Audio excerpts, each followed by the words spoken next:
Hello, hello. This is Kim Ades from Frame of Mind Coaching, and you have just joined us for the Frame of Mind Coaching podcast. Today, my guest is Frank Furbacher, a Frame of Mind seasoned coach. Frank, welcome.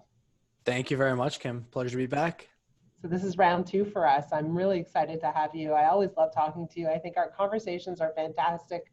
You've been coaching lately and some interesting things have been popping up. Maybe we can start there. What's been going on? It seems like there's a bit of a theme going on with your clients, and I'd love to talk about that. Yeah. So leadership and everything that goes with it, right? So I think the biggest thing that we've talked about is, and this is, just from a general sense, something we see all the time, right? So the idea that I don't want to take action or I'm not able to take action because of my fear of what may occur if I do something in whatever manner it may be, right? Whether it's in my business, whether it's different relationships with employees, but there's a fear of failure there, and it keeps certain leaders from moving forward, and it keeps a lot of people from moving forward. So that's been one of the big themes.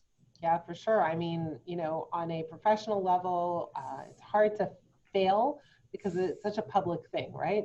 Failing seems to feel like a very public experience. And for whatever reason, failure is attached to a lot of shame and embarrassment and discomfort.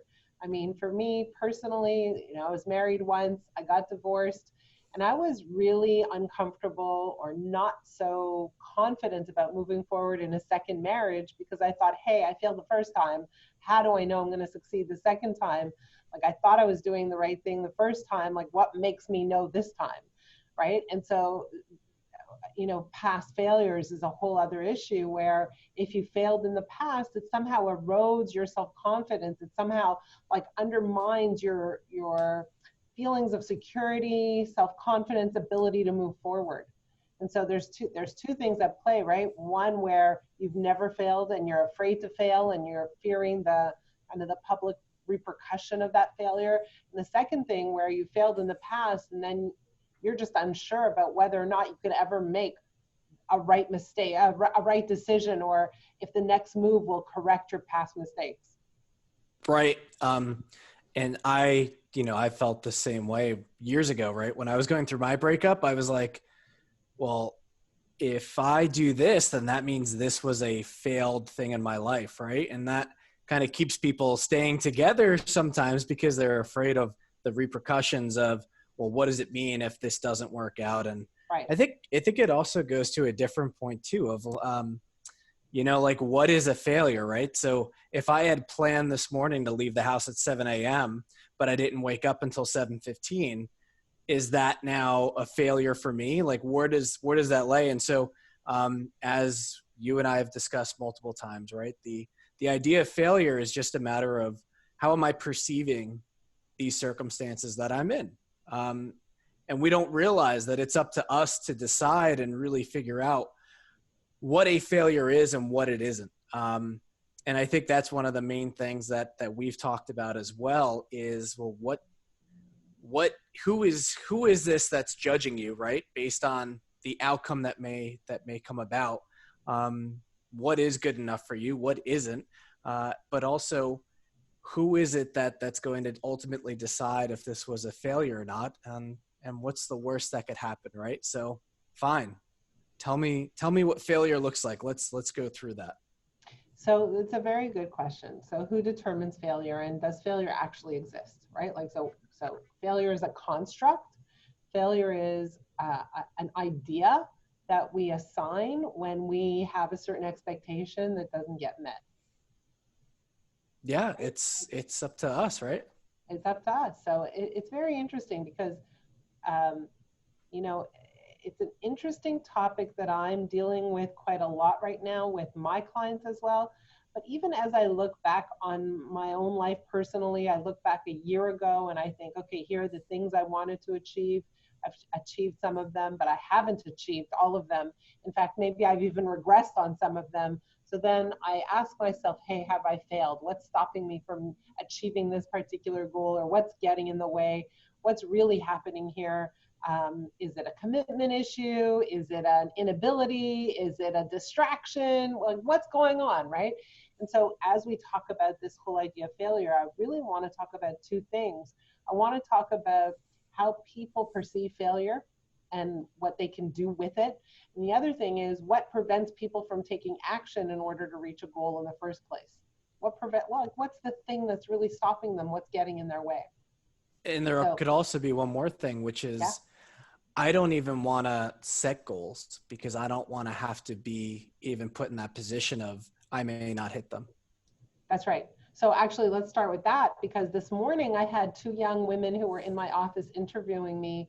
And what they do is they do an interview series on female entrepreneurs, and they go across Canada interviewing some pretty interesting people. So it felt really good to be in that company. But they came in and they said, well, so like, what do you think about this whole idea of balance in your life as you're setting and reaching your goals? And so, wow, that was a loaded question, because the first part of it was, let's talk about balance and what's that about? And the second part of it was, okay, let's really talk about reaching goals. And so, I really talked about this whole idea of we assign value to ourselves with respect to the goals we reach or don't reach. So when we reach a goal, we're a good person. We're successful, we're driven, we're smart, we're capable. And when we don't reach goals, what are the words we use to describe ourselves? Ineffective, lazy, uncommitted, unfocused, all those words. And so what I said to these two young ladies was, goals are great in terms of getting you excited, ignited, passionate, heading you in a certain direction. But it's not the goal itself that's so important. It's not reaching the goal that's so important. It's the process with which you go for the goal that's important. So if that goal causes you to beat yourself up, not so good, right? If the goal causes you to wake up with energy and excitement and passion and a plan of action and gets you motivated and inspired, great, fantastic. And so at the end of the day, it's not about the goal. It's about how you exist, how you show up, how you behave, how you be in the process of achieving your goals. And that's really the goal in itself, is to live each life with that sense of passion, excitement, drive, ignition, you can say, right? So it's about that. It's about how you exist every single day in the process of achieving your goal rather than achieving the goal itself. Because if every single day you're miserable until you achieve that goal, achieving the goal wasn't such a great achievement after all. Yeah, and I've kind of taken an approach too that people can certainly overthink goals, right? So, well, how do I know I'm going in the right direction? Well, what if I set a goal and here's my 3-year plan? But then a year into it, I figure out that I was going the completely wrong direction. What if that happens, Frank? What am I supposed to do? And the obvious answer, right, is that the more that you figure out that whether it's going in the wrong direction, or the more that you figure out what you don't want, the more clarity you get on what you do want. So that's one thing, but also I think another way of looking at that is, looking at the long-term goal, right? So a lot of us say, well, what's a long-term goal? A long-term goal could be, where do you want to be in 10 years, 15 years, 30 years, 50 years, whatever it is. But think about things in a very macro sense. And then in terms of your decision making, it kind of gets down to values too, right? So like that's a large part of where we want to go. And whether it's family or health or whatever it is, or business, we know what macro way we want to go. So now, what are the micro decisions every single day we have to make to get to that will lead us in that direction, right? So take away the whole 1 year, 2 year, 5 year, 2 month, 4 month. What are the decisions I'm making daily every day that get me to that long-term goal? And if you have that in mind as just a very simple construct, it's going to be very difficult for you to go wrong, but also that macro goal is going to change. Your priorities change, your values change. And so if you're able to be very clear on that and have an understanding of that, it makes those short-term decisions much easier and clearer for you to make. Well, it's interesting, right? Because like if you look at something for us, right? For me, one of the things we realize is that on a personal level, when I speak, I do a lot of speaking engagements. And so when I speak, people learn about frame of mind coaching and our business grows. Like they become interested and they want to engage in coaching. And so for me, speaking engagements is a direct method for us to grow this company, for us to coach more people, to have a wider reach, and for us to have more impact in the world. So when I speak, that's the result. So what does that mean? You know, if we were to back it up, it means, well, we've got to apply to many, many speaking opportunities. And how many do we need to do? Well, exactly what you're talking about. The big picture is we want X number of speaking engagements. So that means we need to submit X number every single week, and which creates a consistent behavior, right? When we can submit, let's call it 10 speaking engagements every week, think about what that looks like in a year. And now we have something that we can forecast and look forward to. So when we have that big picture of what we want and we back it up, we now know the actions we need to take.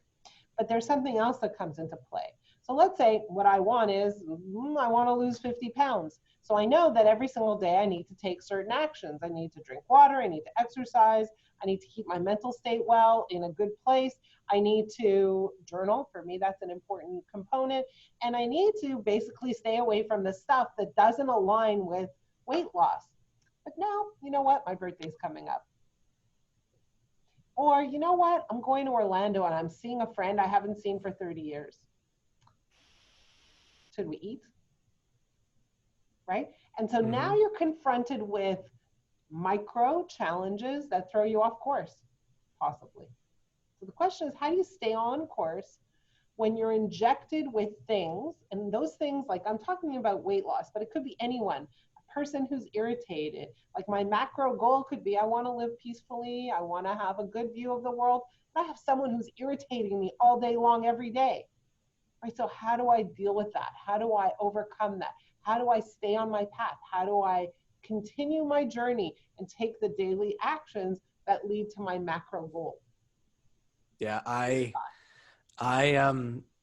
just had a conversation with my wife recently. We were talking about good days versus bad days.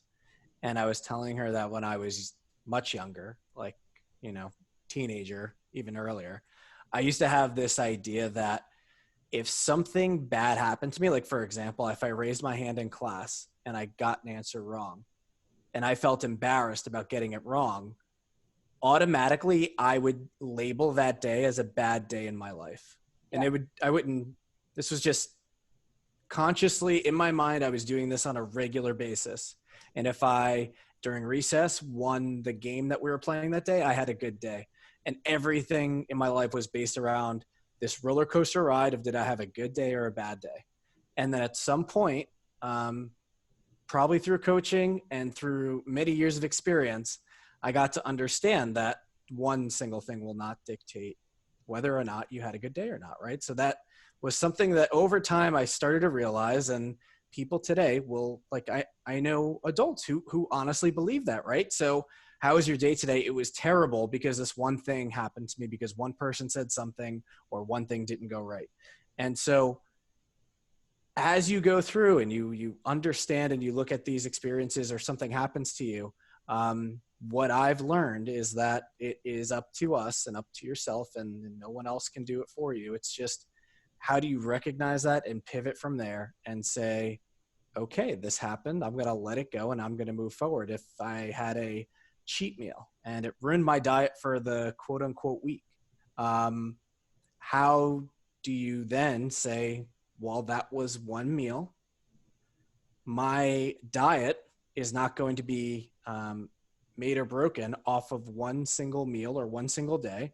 Nobody gets fat off of one bad day. Nobody gets skinny from one day, right? So it's like, how do you then just be able to have that?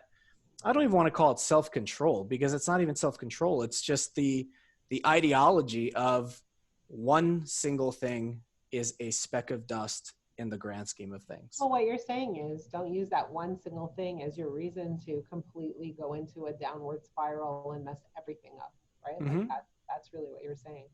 So it's interesting, because today we were driving to work, and we drive on a patch of highway, and I was looking at the road, and there's like 4 lanes, and I'm thinking to myself, there could be so many accidents on this road, but they don't happen. Like in the grand scheme of driving and cars on the road, so few accidents happen. Isn't that incredible? Isn't that miraculous? Like everybody's so orderly, especially in Canada, but everybody's so orderly. You know, it's actually unbelievable that so few accidents are happening. And what I started to, well, I mean, I've been realizing this for years and years and years, but how many things go right in your life that you never pay attention to, right? So many things. You wake up in the morning, the shower's hot. You go downstairs, you turn on the coffee maker, it works. Coffee comes out of the machine, and on and on and on and on and on. It's like so many things are working, and we are so wired to focus on the things that are not. It's amazing. But let's go back to the subject of failure, because I think it's very important. So how do we help someone who's paralyzed, someone who doesn't want to take action for fear of failure? What do we do? So in this, well, in the example that I want to give, a lot of it has to do with awareness, right? So like, what are we afraid of? What's the worst that could happen? So those are some questions to ask. But I think one of the big things when it comes to a fear of failure has to do with really like the story that we're telling ourselves about what may happen, right? So how do you know that whatever it is that you think may happen, if things go wrong, how do we know that that's actually going to happen? Is it something that we're telling ourselves, or is this a fact-based thing of if I press this button, then this will happen? So that's sort of where I would want to start there. Right.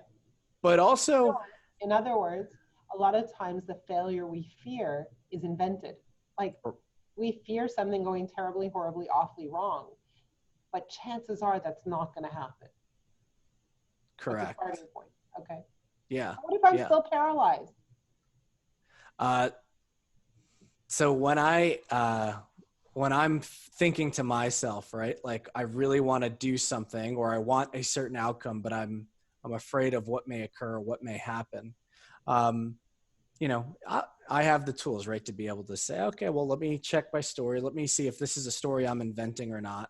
But then it comes down to trying to firmly understand and realize, right? So what is holding me back here? Is it just a sense of I'm afraid of what may occur, or am I afraid of something else that's happening here? What's the underlying issue of why I'm having this fear of moving forward? And I think for some people, it has to do with the fact that they are either A, unsure of what it is that they really want, or B, they are just deathly afraid of what other people may think of them. And that's a huge, huge thing of the perception of what if I don't reach that, right? So we kind of alluded to that before, but in terms of like pushing that person and saying, okay, well, like, let's move forward. Sometimes they may not know, right? They don't know what to do next. And so one of the things that I will say is, let's try something. Let's do something here rather than staying still. Right. So there are two things that I want to address, and I think this is a very interesting conversation. One question is, should we, as parents, as leaders, as coaches, push people to take action, even if they're really, really paralyzed, even if they're afraid, even if they have incredibly, kind of paralyzing fear? And what I want to say is this, is that taking action from that state of fear and paralysis isn't the best idea. Not the best idea. So some people say, feel the fear and move forward anyway. That's one approach. My approach is understand the fear, neutralize the fear, then move forward. So let's just talk about that for a minute. We look at super, super successful entrepreneurs and we say, so like, do they take risks? Do they ever feel fear? Do they ever wonder what it's going to be like to fail? In fact, really, really successful people are amazing at mitigating risk. So they don't just jump into a dark hole hoping things will work out. What they do is they actually envision failure. Surprise, surprise. You think that super successful people only envision success. Yes, of course they do that too. They definitely envision success. But what they do is they envision failure and they envision recovering from failure. So they say, what would happen if this exploded on me? If this went really badly, if I failed miserably, how would I deal with it? And they spend some time envisioning the aftermath of failure, where the aftermath is rising from the dust, from the smoke, recovering from that terrible experience. And when they can envision that, when they can understand, wrap their arms around the idea that if things go badly, I have the strength, the stamina, the emotional resilience to get back up, then they move forward. So one of the things that I do with my clients when they're paralyzed, I actually take them down the road of feeling, imagining, envisioning, sitting in that state of failure. And I ask them, what's that going to look like? What's that going to feel like? Who's going to be around? What are they going to say? What's the worst possible scenario? Let's look at that. Let's write that down. Let's give it a lot of color and flavor and shape. Like, what does it even sound like? And now how are you going to recover from that? And they give me the story of their recovery. And then I say, okay, so what does ideal look like from now on? Let's focus on that. What does it look like to be massively successful? So now that they went through the emotional experience of failure and recovery, now we have them focusing exclusively on success. But it's really hard to focus on success when there's something dragging them. There's a drag, like an anchor, pulling them down into that fear of failure. So that's why I like to make them go through the experience of failure so they can let that go and then soar into success. And leaders want to have all the answers, right? They have a very high expectation for themselves, and they think to themselves, well, there is no option to fail, right? So the option to fail is I'm out of business and all the people that work for me are out of business. And so, yeah, okay. And so if that happens, tell me what that looks like. What's happening in your life? What's the conversations that you're having in your life at that point? And what are you going to do next? Right. So as we move forward in this conversation, there's more to it that I think about. One of the things I think about is, like, failure is inevitable for everybody, right? We're all going to fail at some point throughout the span of our lifetime. There's going to be an experience where we face failure. It's a given. So now the question isn't whether or not if we're going to fail. The question is really, how do we respond to failure? So that's thing number one. Thing number two that I think is really important for us to look at is, as you're talking about leaders, things aren't so black and white, right? And so when leaders say, hey, like, if this happens, it's going to be disastrous, it's as though there's only one picture and one solution. And what I have found in my experience of working with some of the most extraordinary leaders in the world is when they feel that failure is simply unacceptable, like I just can't, that's not an action I can take. What it really is a trigger to say, okay, we haven't thought of all the options. We haven't solved the problem. We haven't thought broadly enough and explored enough alternatives for us to move forward comfortably. Let's take a step back and explore more alternatives, more resources, more options before we're comfortable moving forward. Yeah. And I've seen from many leaders the idea that they're paralyzed in the decision making, not only because of the fear of failure, and not only because of what people may think of them, right? So, that guy's an idiot. He can't make any right decisions, right? And they have this idea that everyone is just thinking about you in that moment. You have like a spotlight on you as a leader. But the funny thing is, like, as you sit there and as you're paralyzed by fear, the funny thing is, like, everyone can sense that as well, right? And it's almost like if I'm not, as a leader, if I'm not able to recognize that vulnerability that I have, that I want to give people the impression that everything is fine or everything's okay. But people, your people can see right through that as well. And so that's why it's just that much more important to overcome that fear of failure. Right. So as you're talking, it made me think that a lot of times decisions are made, poor decisions, decisions that lead to failure, because people feel trapped, right? They feel like they have no choice. I had no choice. I had to make this decision. And what I always want to help leaders do is to understand that they do have choice. They're not recognizing the choice. They're not recognizing the options. They feel as though they have no choice, but that feeling is usually not accurate. There are lots of choices that we don't even consider because we believe that we can't consider them. So it boils down to, what are the beliefs you have about the choices in front of you, about the options, about the outcomes, about the possible failure, about the possible success? So at the end of the day, and this is what you and I do, is we look at how leaders think and what they believe to be true about success, about failure, about options, about choices they make, and help them understand how their beliefs lead to their behaviors and then their outcomes. So as we're talking right now, and whoever's listening, if you're thinking about making a decision, or if you're thinking about the options in front of you and you're still not at peace, understand that there are certain beliefs that are causing you to feel this way. And that's what's driving the discomfort and the agitation around moving forward. Frank, any last words? Just imagine the worst outcome and how you'd handle it. And it's a great way to get past your fears. Amazing. Anybody who's interested in learning about Frame of Mind coaching, please come and visit us. We can be found at frameofmindcoaching.com. And on that website, there is a button for a complimentary coaching call. I encourage you to sign up for that complimentary coaching call. On that call, you'll start to understand what's really stopping you, what's really getting in your way, what's really tripping you up and holding you back. And it's a great call anyways. It'll absolutely wake you up, open your eyes to things that you haven't seen before. So again, frameofmindcoaching.com. Frank, thank you for being my co-host today. I appreciate it. And until we see you again, bye guys. Thank you, Kim. Take care.